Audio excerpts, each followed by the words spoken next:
माछीवाड़ा साहिब के गांव सिकंदरपुर में एक व्यक्ति ने अपनी भाभी की बेरहमी से हत्या कर उसके शव को बोरे में डालकर फेंक दिया। जानकारी मुताबिक उसने मृतक की शादी की सालगिरह पर ही इस घटना को अंजाम दिया। इस बात की जानकारी देते हुए मृतका के पति राज सिंह ने बताया कि उसका करीब 2 साल पहले दिल्ली निवासी मुस्कान के साथ प्रेम विवाह हुआ था।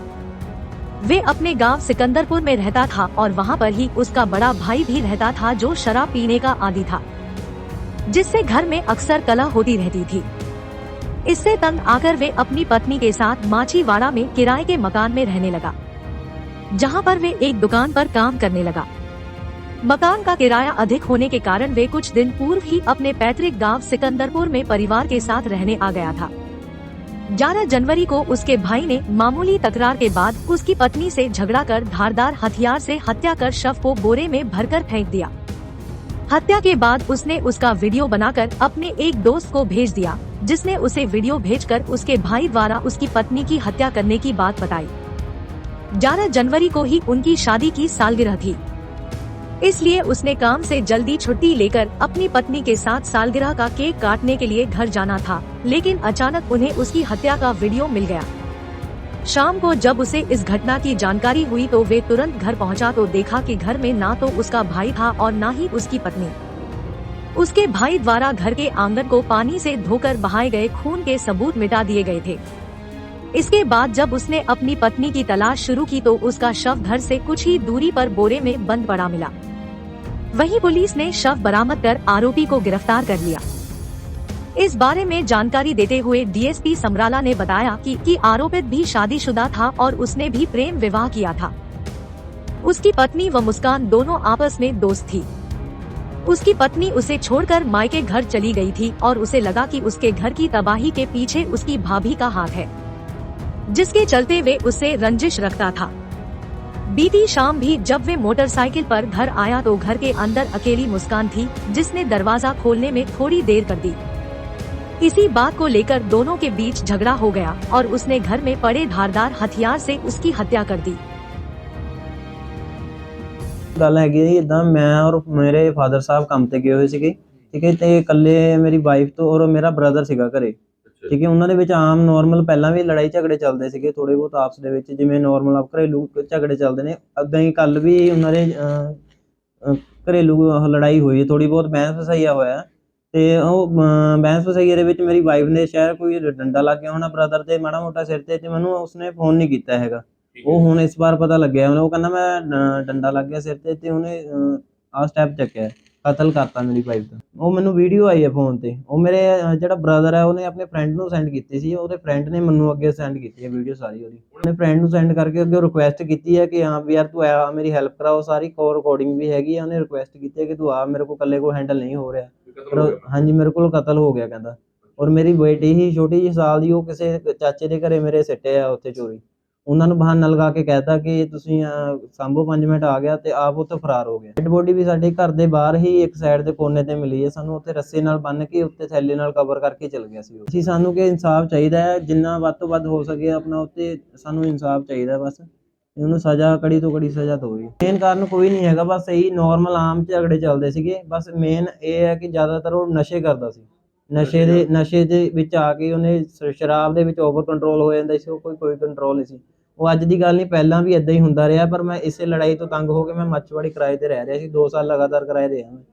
तो फिर मेरे मम्मा एक्सपायर हो गए, फिर ਤਾਂ ਕਰਕੇ ਮੇਰੇ ਡੈਡੀ ਔਖਾ ਹੁੰਦਾ ਸੀ ਰੋਟੀ ਪਾਣੀ ਦਾ। ਡੈਡੀ ਮੈਨੂੰ ਰਿਕੁਐਸਟ ਕਰਕੇ ਲੈ ਗਏ ਸੀ।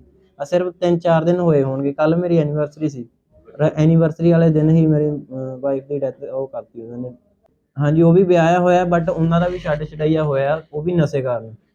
ਉਹ ਨਸ਼ੇ ਕਰਦਾ ਸੀ, ਆਪਣੀ ਵਾਈਫ ਨਾਲ ਲੜਾਈ ਝਗੜੇ ਕਰਦਾ ਸੀ। ਮੋਹਾਲੀ ਦੀ ਵਾਈਫ ਸੀ ਉਹਨਾਂ ਦੀ, ਮੋਹਾਲੀ ਮੈਰਿਜ ਹੋਈ ਸੀ। ਅਸੀਂ ਘਰ ਹੈ ਨਹੀਂ ਸੀਗਾ ਜੀ, ਕੰਮ ਕਰਤੇ ਚਲੇ ਗਏ ਸੀਗੇ ਜੀ। ਸਵੇਰੇ ਚਲੇ ਗਏ 7 ਵਜੇ, ਰਾਤੀ ਆਏ 9 ਵਜੇ। ਮੁੰਡੇ ਮੇਰੇ ਨੇ ਫੋਨ ਕਰਕੇ ਮੈਨੂੰ ਦੱਸਿਆ, ਕਹਿੰਦਾ ਵੀ ਛੇਤੀ ਜਾ ਘਰ ਵੀ ਆਹ ਗੱਲਬਾਤ ਕਰਤੀ ਉਹ ਦੂਜੇ ਮੁੰਡੇ ਨੇ। ਉਹ ਅਸੀਂ ਘਰੋਂ ਕਰਿਆ ਹੈ ਬੇਦਖਲ। ਇਹਨੂੰ ਮੇਰੀ ਵੱਡਾ ਮੁੰਡਾ ਸੀ, ਉਹ ਵਾਲਿਆਂ ਨੇ ਪੁੱਛੇ, ਮੁਲਾਜ਼ਮਾਂ ਨੇ ਪੁੱਛਿਆ ਸੀਗਾ ਵੀ ਕਹਿੰਦੇ ਵੀ ਗੱਲ ਜਦੋਂ ਜਦ ਫੜਿਆ ਉੱਥੇ ਕਹਿੰਦੇ ਵੀ ਕੀ ਗੱਲਬਾਤ ਹੋਈ ਆ। ਕਹਿੰਦਾ ਮੇਰੇ ਡਾਂਗ ਮਾਰੀ ਆ, ਮੈਂ ਡਿੱਗ ਗਿਆ, ਗੇਟ ਨਹੀਂ ਖੋਲਿਆ, ਇੱਥੋਂ ਹੱਥਾਂ ਪਾਈ ਹੋਇਆ। ਕੱਲ ਸ਼ਾਮੀ ਇੱਕ ਇਨਫੋਰਮੇਸ਼ਨ ਆਈ ਸੀ ਕਿ ਸਿਕੰਦਰਪੁਰ ਬੇਟ ਦੇ ਵਿੱਚ ਇੱਕ ਲੇਡੀ ਦਾ ਕਤਲ ਹੋ ਗਿਆ। ਤਾਂ ਉੱਥੇ ਜਦੋਂ ਰਾਤ ਮੌਕੇ ਤੇ ਪੁੱਜੇ ਪੁਲਿਸ ਪਾਰਟੀ ਸਮੇਤ, ਤਾਂ ਉੱਥੇ ਸਿਕੰਦਰਪੁਰ ਬੇਟ ਨਵਾਂ ਪਿੰਡ ਵੱਜਦਾ ਹੈ। ਉੱਥੋਂ ਦਾ ਰਾਜ ਸਿੰਘ ਆ ਲੜਕਾ, ਜਿਹੜਾ 22 ਸਾਲ ਦੀ ਉਮਰ ਹੈ ਇਹਦੀ, ਤਾਂ ਇਹਦੀ 2 ਸਾਲ ਪਹਿਲੋਂ ਲਵ ਮੈਰਿਜ ਹੋਈ ਸੀ। ਮੁਸਕਾਨ ਨਾਂ ਦੀ ਲੜਕੀ ਆ, ਜਿਹੜੀ ਕਿ ਬੇਸਿਕਲੀ ਦਿੱਲੀ ਦੇ ਨੇ, ਪਰ ਉਹ ਦਿੱਲੀ ਤੋਂ ਛੱਡ ਕੇ ਜੀਂਦ ਵਸੇ ਹੋਏ ਨੇ ਹਰਿਆਣੇ 'ਚ। ਉਹਦੇ ਨਾਲ ਮੈਰਿਜ ਹੋਈ ਸੀ, ਸਾਲ ਕੁ ਦਾ ਉਹਦੀ ਇੱਕ ਬੇਟੀ ਦੀ ਛੋਟੀ। ਇਹ ਰਾਜ ਸਿੰਘ ਦੀ 2 ਭਰਾ ਨੇ, ਅਮਰੀਕ ਸਿੰਘ ਤੇ ਰਾਜ ਸਿੰਘ। ਅਮਰੀਕ ਸਿੰਘ ਦੀ ਵੀ ਲਵ ਮੈਰਿਜ ਹੋਈ ਸੀ, ਇੱਕ ਲੜਕੀ ਹੈ ਮੋਹਾਲੀ ਦੀ, ਉਹਦੇ ਨਾਲ। ਤਾਂ ਬੇਸਿਕਲੀ ਜਿਹੜੀ ਰਾਜ ਦੀ ਵਾਈਫ ਆ, ਜਿਹਦੀ ਰਾਤ ਮਰਡਰ ਹੋਇਆ, ਇਹ ਵੀ ਇੱਥੇ ਪੀਜੀ 'ਚ ਰਹਿੰਦੀ ਸੀ ਚੰਡੀਗੜ੍ਹ, ਔਰ ਅਮਰੀਕ ਦੀ ਵਾਈਫ ਵੀ ਮੋਹਾਲੀ ਦੀ ਰਹਿਣ ਵਾਲੀ ਹੈ। ਇਹ ਪਹਿਲੋਂ ਇੱਕ ਦੂਜੇ ਨੂੰ ਜਾਣਦੇ ਆ। ਵਿਆਹ ਤੋਂ ਮਗਰੋਂ ਮਰਨ ਵਾਲੀ ਨੇ ਆਪਣੇ ਘਰ ਵਾਲੇ ਨੂੰ ਉਹਦੇ ਬਾਰੇ ਦੱਸਿਆ, ਕੁਛ ਉਹਦੇ ਕਰੈਕਟਰ ਬਾਰੇ ਵੀ ਆਪਣੇ ਘਰ ਵਾਲੇ ਨੂੰ ਕੋਈ ਗੱਲਾਂ ਦੱਸੀਆਂ। ਉਹ ਗੱਲ ਰਾਜ ਨੇ ਆਪਣੀ ਮਾਤਾ ਨੂੰ ਦੱਸ ਦਿੱਤੀ, ਔਰ ਮਾਤਾ ਤੋਂ ਉਹ ਗੱਲ ਜਿਹੜੀ ਫੈਮਿਲੀ ਦੇ ਵਿੱਚ ਅੱਗੇ ਫੈਲ ਗਈ। ਉਸ ਗੱਲ ਨੂੰ ਲੈ ਕੇ ਅਮਰੀਕ ਤੇ ਉਹਦੀ ਵਾਈਫ 'ਚ ਜਿਹੜਾ ਆਪਸ ਵਿੱਚ ਝਗੜਾ ਹੋ ਗਿਆ, ਔਰ ਉਹਦੀ ਅਮਰੀਕ ਦੀ ਵਾਈਫ ਵਾਪਸ ਚਲੀ ਗਈ ਮੋਹਾਲੀ। ਜਿੱਥੇ ਅਮਰੀਕ ਲੈਣ ਗਿਆ, ਉੱਥੇ ਇਹਨਾਂ ਦਾ ਆਪਸ ਵਿੱਚ ਝਗੜਾ ਵੀ ਹੋਇਆ, ਪਰ ਉਹ ਲੜਕੀ ਵਾਪਸ ਨਹੀਂ ਹੋਈ। ਅਮਰੀਕ ਦੇ ਦਿਲ ਵਿੱਚ ਇਹ ਰੰਜਿਸ਼ ਸੀ ਕਿ ਇਹ ਸਾਰਾ ਜਿਹੜਾ ਮੇਰਾ ਘਰ ਖਰਾਬ ਕਰਨ ਵਾਲੀ ਇਹ ਲੜਕੀ, ਮੁਸਕਾਨ ਜਿਹਦਾ ਨਾਂ 21 ਸਾਲ ਦੀ ਉਮਰ ਹੈ। ਅਮਰੀਕ ਦੇ ਦਿਲ 'ਚ ਇਹ ਸ਼ੱਕ ਹੋ ਗਿਆ ਕਿ ਮੇਰਾ ਘਰ ਖਰਾਬ ਕਰਨ ਵਾਲੀ ਇਹ ਲੜਕੀ ਹੈ। ਅਸਲ 'ਚ ਰੰਜਿਸ਼ ਇਹ ਸੀ, ਉਸ ਰੰਜਿਸ਼ ਨੂੰ ਰੱਖਦਿਆਂ ਘਰ ਦੇ ਵਿੱਚ ਇਹ ਸ਼ਰਾਬ ਵਗੈਰਾ ਅਕਸਰ ਪੀਂਦਾ ਸੀ। ਸ਼ਰਾਬ ਪੀ ਕੇ ਆਪਣੀ ਭਰਜਾਈ ਦੇ ਨਾਲ ਲੜਾਈ ਝਗੜਾ ਵੀ ਆਮ ਕਰਦਾ ਸੀ। ਇਸ ਗੱਲ ਨੂੰ ਲੈ ਕੇ ਰਾਜ ਆਪਣੀ ਵਾਈਫ ਨੂੰ ਲੈ ਕੇ ਆ ਕੇ ਮਾਛੀਵਾੜਾ ਸਾਹਿਬ ਦੇ ਵਿੱਚ ਕਿਰਾਏ 'ਤੇ ਰਹਿਣ ਲੱਗ ਗਿਆ। ਹਫ਼ਤਾ ਕੁ ਪਹਿਲੋਂ ਇਹਨੇ ਆਪਣੇ ਫਾਦਰ ਗੁਰਦੀਪ ਸਿੰਘ ਨਾਲ ਗੱਲ ਕੀਤੀ ਕਿ ਪਾਪਾ ਮੈਨੂੰ ਤਨਖਾਹ ਘੱਟ ਮਿਲਦੀ ਹੈ ਅਤੇ ਖਰਚਾ ਜ਼ਿਆਦਾ ਅਤੇ ਕਿਰਾਇਆ ਵੀ ਕਾਫੀ ਦੇਣਾ ਪੈਂਦਾ, ਅਤੇ ਮੈਂ ਪਿੰਡ ਆਉਣਾ ਚਾਹੁੰਦਾ। ਉਹਦਾ ਫਾਦਰ ਇਹਨਾਂ ਨੂੰ ਦੁਬਾਰਾ ਪਿੰਡ ਲੈ ਗਿਆ। ਇਹ 4-5 ਦਿਨ ਹੀ ਅਜੇ ਹੋਏ ਸੀ ਪਿੰਡ ਗਿਆ ਨੂੰ। ਪਿੰਡ ਗਿਆ ਤੋਂ ਦੂਜੇ ਦਿਨ ਇਹਦਾ ਅਮਰੀਕ ਦਾ ਮੁਸਕਾਨ ਦੇ ਨਾਲ ਦੁਬਾਰਾ ਫਿਰ ਝਗੜਾ ਹੋਇਆ, ਇਸ ਗੱਲ ਤੋਂ ਕਿ ਇਹਨੇ ਸ਼ਰਾਬ ਪੀ ਕੇ ਕੋਈ ਮੀਟ ਵਗੈਰਾ ਲੈ ਕੇ ਗਿਆ ਸੀ, ਅਤੇ ਉਹ ਝੂਠੇ ਭਾਂਡੇ ਉਹਦੇ ਅੱਗੇ ਕਰ ਦਿੱਤੇ ਕਿ ਤੂੰ ਇਹਨਾਂ ਨੂੰ ਸਾਫ਼ ਕਰ। ਤਾਂ ਉਹ ਇਸ ਕੰਮ ਤੋਂ ਥੋੜ੍ਹਾ ਨਫ਼ਰਤ ਕਰਦੀ ਸੀ, ਉਹਨੇ ਮਨਾ ਕਰਤਾ। ਇਸ ਗੱਲ ਨੂੰ ਲੈ ਕੇ ਇਹਨਾਂ ਦਾ ਗਾਲੀ ਗਲੋਚ ਹੋਇਆ। ਇਹਦੇ ਫਾਦਰ ਨੇ, ਗੁਰਦੀਪ ਸਿੰਘ ਨੇ, ਇਹਨੂੰ ਅਮਰੀਕ ਨੂੰ ਸਮਝਾ ਦਿੱਤਾ ਕਿ ਕਿਉਂਕਿ ਗੁਰਦੀਪ ਦੀ ਵਾਈਫ ਵੀ ਜਿਹੜੀ ਆ ਉਹ ਕੁਝ ਸਮਾਂ ਪਹਿਲਾਂ ਮਰ ਗਈ ਸੀ, ਅਤੇ ਘਰ ਦੇ ਵਿੱਚ ਉਹਨੂੰ ਰੋਟੀ ਪਕਾਉਣ ਵਾਸਤੇ ਲੇਡੀ ਕੋਈ ਨਹੀਂ ਸੀ। ਅਮਰੀਕ ਸਿੰਘ ਜਿਹੜਾ ਗੁਰਦੀਪ ਸਿੰਘ ਹੈ, ਇਹ ਆਪ ਹੀ ਖਾਣਾ ਬਣਾਉਂਦੇ ਸੀ ਘਰੇ। ਤਾਂ ਉਹਨੇ ਅਮਰੀਕ ਨੂੰ ਸਮਝਾਇਆ ਕਿ ਆਪਣਾ ਰੋਟੀ ਨਹੀਂ ਸੀ ਬਣ ਰਹੀ, ਜੇ ਆਪਣੇ ਘਰ ਆ ਗਈ, ਆਪਾਂ ਨੂੰ ਰੋਟੀ ਪੱਕੀ ਮਿਲ ਰਹੀ ਆ, ਅਤੇ ਤੂੰ ਹੁਣ ਇੱਦਾਂ ਦੇ ਕੰਮ ਨਾ ਕਰ। ਸਮਝਾਉਣ ਬੁਝਾਉਣ 'ਤੇ ਉਸ ਦਿਨ ਇਹਨਾਂ ਦਾ ਹੋ ਗਿਆ। ਕੱਲ੍ਹ ਗੁਰਦੀਪ ਰੋਪੜ ਗਿਆ ਹੋਇਆ ਸੀ ਕਿਸੇ ਦੇ ਮਜ਼ਦੂਰੀ ਕਰਨ, ਔਰ ਜਿਹੜਾ ਇਹ ਰਾਜ ਆ, ਇਹ ਇੱਥੇ ਗੋਲਡੀ ਗਿਫਟ ਸੈਂਟਰ ਦੇ ਜਿੱਥੇ ਨੌਕਰੀ ਕਰਦਾ ਦੁਕਾਨ 'ਤੇ ਉੱਥੇ ਆਇਆ ਹੋਇਆ ਸੀ।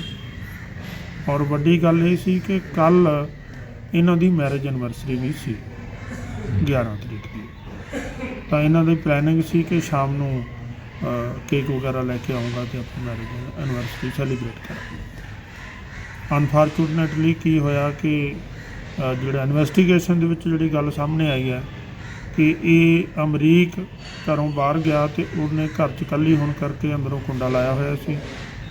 ਉਹ ਜਦੋਂ ਆ ਕੇ ਉਹਨੇ ਹਾਰਨ ਵਗੈਰਾ ਮਾਰਿਆ ਤਾਂ ਥੋੜ੍ਹੀ ਦੇਰ ਦਰਵਾਜ਼ਾ ਨਹੀਂ ਖੋਲ੍ਹਿਆ, ਕਿਉਂਕਿ ਅੰਦਰੋਂ ਆ ਕੇ ਗੇਟ ਖੋਲ੍ਹਣ ਲੱਗਿਆ 2-4 ਮਿੰਟ ਲੱਗ ਜਾਂਦੇ। ਗੇਟ ਲੇਟ ਖੁੱਲ੍ਹਿਆ, ਇਸ ਗੱਲ ਨੂੰ ਲੈ ਕੇ ਫਿਰ ਦੋਨਾਂ 'ਚ ਗਾਲੀ ਗਲੋਚ ਹੋਇਆ, ਝਗੜਾ ਹੋ ਗਿਆ। ਤਾਂ ਉਸ ਝਗੜੇ ਦੇ ਦੌਰਾਨ ਉਹਨੇ ਆਪਣੀ ਪਹਿਲੀ ਰੰਜਿਸ਼ ਕਰਕੇ ਘਰੇ ਦਾਅ ਪਿਆ ਸੀ, ਉਸ ਦਾਅ ਨਾਲ ਉਹਦੇ 'ਤੇ ਹਮਲਾ ਕਰ ਦਿੱਤਾ। ਮੁਸਕਾਨ 'ਤੇ ਉਹਦੇ ਸਿਰ 'ਤੇ ਸੱਟ ਲੱਗੀ, ਡਿੱਗ ਪਈ। ਤਾਂ ਉਸ ਤੋਂ ਡਿੱਗਣ ਤੋਂ ਮਗਰੋਂ ਇਹ ਗਲੇ ਦੀ ਘੰਟੀ ਜਿਹੜੀ ਆ, ਇਹ ਉਹਨੇ ਦਾਅ ਮਾਰ ਕੇ ਵੱਢ ਕੇ ਆਪਣੀ ਤਸੱਲੀ ਕਰ ਲਈ। ਜਦੋਂ ਮਰ ਗਈ ਤਾਂ ਉਹਨੇ घर ਦੇ ਬਾਹਰਲੇ ਪਾਸੇ ਪਾਣੀ ਵਾਲੀ ਮੋਟਰ ਲੱਗੀ ਹੋਈ ਹੈ ਤਾਂ ਉਹ ਚਲਾ ਕੇ ਉਹ ਪਾਣੀ ਉੱਤੇ ਪਾ ਕੇ ਜਿਹੜਾ ਬਲੱਡ ਸੀ ਉਹ ਸਾਰਾ ਧੋਤਾ ਤੇ ਜਿਹੜਾ ਬਲੱਡ ਚੱਲ ਰਿਹਾ ਸੀ ਜਿੰਨੀ ਦੇਰ ਉਹ ਖਤਮ ਨਹੀਂ ਹੋਇਆ ਉਨੀ ਦੇਰ ਉਹ ਪਾਣੀ ਦੀ ਪਾਈਪ ਜਿਹੜੀ ਆ ਉਹ ਉਹਦੇ ਵਿੱਚ ਚਲਾਉਂਦਾ। ਇਸ ਘਟਨਾ ਤੋਂ ਤੁਰੰਤ ਬਾਅਦ ਉਹਨਾਂ ਨੇ ਪਿੰਡ ਦਾ ਇੱਕ ਸੋਨੂ ਨਾਂ ਦਾ ਮੁੰਡਾ ਜਿਹੜਾ ਇਹਨਾਂ ਦਾ ਫੈਮਿਲੀ ਫਰੈਂਡ ਵੀ ਹੈ, ਚੰਗਾ ਦੋਸਤ ਹੋਣ ਦੇ ਨਾਤੇ ਇਹਨੇ ਉਹਨੂੰ ਫੋਨ ਕੀਤਾ ਅਮਰੀਕ ਨੇ ਕਿ ਮੇਰੇ ਤੋਂ ਕੋਈ ਕਾਰਾ ਹੋ ਗਿਆ, ਤੂੰ ਘਰੇ ਆ। ਤਾਂ ਉਹ ਉਹਦੇ ਘਰੇ ਕੋਈ ਗੈਸਟ ਆਏ ਹੋਏ ਸੀ ਤੇ ਇੱਕ ਉਹਦੇ ਦੁੱਧ ਪਾਉਣ ਜਾਣਾ ਸੀ, ਉਹ ਸਡਨਲੀ ਭੁੱਲ ਗਿਆ ਇਹਦੀ ਗੱਲ। ਜਦੋਂ ਕਾਫੀ ਦੇਰ ਨਹੀਂ ਆਇਆ, ਅੱਧੇ ਘੰਟੇ ਬਾਅਦ ਇਹਨੇ ਉਹਨੂੰ ਇੱਕ ਵੀਡੀਓ ਸੈਂਡ ਕੀਤੀ। ਉਸ ਵੀਡੀਓ ਦੇ ਵਿੱਚ ਗਲੇ ਵੱਢਣ ਤੋਂ ਮਗਰੋਂ ਇਹ ਪਾਣੀ ਵਾਲੀ ਪਾਈਪ ਨਾਲ ਪਾਣੀ ਪਾ ਕੇ ਮਤਲਬ ਉਹਦਾ ਬਲੱਡ ਜਿਹੜਾ ਉਹ ਧੋ ਰਿਹਾ।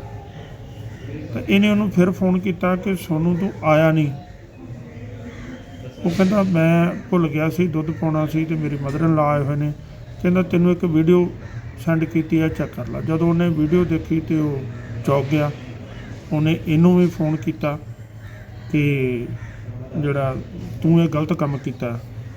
ਉਸ ਸਾਰੀ ਗੱਲਬਾਤ ਦੀ ਰਿਕਾਰਡਿੰਗ ਵੀ ਪੁਲਿਸ ਕੋਲ ਆ ਗਈ ਹੈ, ਜਿਹਦੇ ਵਿੱਚ ਇਹ ਐਡਮਿਟ ਕਰ ਰਿਹਾ ਕਿ ਮੈਂ ਕਤਲ ਤੋਂ ਮਗਰੋਂ ਜਦੋਂ ਬੋਡੀ ਨੂੰ ਸੰਭਾਲਣ ਜਾ ਰਿਹਾ ਸੀ, ਸੰਭਾਲਣ ਵਰਡ ਨੇ ਯੂਜ਼ ਕੀਤਾ ਹੈ ਕਿ ਖੁਰਦ-ਬੁਰਦ ਕਰਨ ਜਾ ਰਿਹਾ ਸੀ ਬੋਰੀ ਵਿੱਚ ਪਾ ਕੇ। ਤਾਂ ਸੈਕਟਰੀ ਦੀ ਘਰ ਵਾਲੀ ਨੇ ਦੇਖੀ।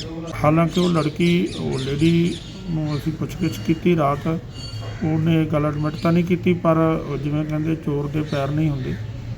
ਇਹਨੇ ਉਹ ਲੇਡੀ ਦੇਖੀ ਤਾਂ ਇਹਨੇ ਘਰ ਦੇ ਨੇੜੇ ਬੋਰੀ 'ਚ ਪਾਈ ਸੀ ਜਿਹੜੀ ਲਾਸ਼, ਉੱਥੇ ਸੱਟ ਕੇ ਉਹਦੇ ਉੱਤੇ ਬੋਰੀਆਂ ਵਗੈਰਾ ਪਾ ਦਿੱਤੀਆਂ।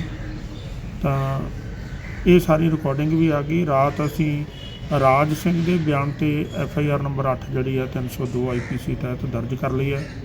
ਔਰ ਪੁਲਿਸ ਨੇ ਮਾਛੀਵਾੜਾ ਪੁਲਿਸ ਨੇ ਸਾਰੀ ਰਾਤ ਮਿਹਨਤ ਕਰਕੇ ਜਿਹੜਾ ਅਕਿਊਜ਼ਡ ਹੈ ਉਹ ਅਸੀਂ ਗ੍ਰਿਫਤਾਰ ਕਰ ਲਿਆ, ਜਿਹਨੇ ਆਪਣਾ ਜੁਰਮ ਕਬੂਲ ਕਰ ਲਿਆ। ਔਰ ਜਿਹੜਾ ਦਾਅ ਜਿਹਦੇ ਨਾਲ ਉਹਦੀ ਗਰਦਨ ਤੇ ਉਹਦੇ ਸਿਰ 'ਤੇ ਸੱਟਾਂ ਮਾਰੀਆਂ ਸੀ ਉਹਦੀ ਪੁਲਿਸ ਨੇ ਬਰਾਮਦਗੀ ਕਰ ਲਈ। ਜਿਹੜੀ ਬੋਰੀ ਵਿੱਚ ਲਾਸ਼ ਵਗੈਰਾ ਸੀ ਉਹ ਵੀ ਅਸੀਂ ਬਰਾਮਦ ਕਰ ਲਈ ਆ। ਮੋਬਾਈਲ ਫੋਨ ਜਿੰਨਾ ਚਿਰ ਰਿਕਾਰਡਿੰਗ ਤੇ ਵੀਡੀਓ ਆ ਉਹ ਵੀ ਅਸੀਂ ਲੈ ਲਿਆ ਤੇ ਲਾਸ਼ ਦਾ ਪੋਸਟਮਾਰਟਮ ਕਰਾ ਕੇ ਉਹਦੇ ਵਾਰਸਾਂ ਦੇ ਹਵਾਲੇ ਕਰ ਦਿੱਤਾ ਹੈ। ਉਹਦੇ ਵਾਰਸਾਂ 'ਚ ਉਹਦਾ ਪਤੀ, ਉਹਦਾ ਸਹੁਰਾ ਔਰ ਪਲੱਸ ਉਹਦੇ ਲੜਕੀ ਦੇ ਪੇਰੈਂਟਸ ਵੀ ਜਿਹੜੇ ਨੇ ਜੀਂਦ ਤੋਂ ਆ ਚੁੱਕੇ ਨੇ ਤੇ ਲਾਸ਼ ਸੰਸਕਾਰ ਲਈ ਲੈ ਕੇ ਜਾ ਚੁੱਕੇ।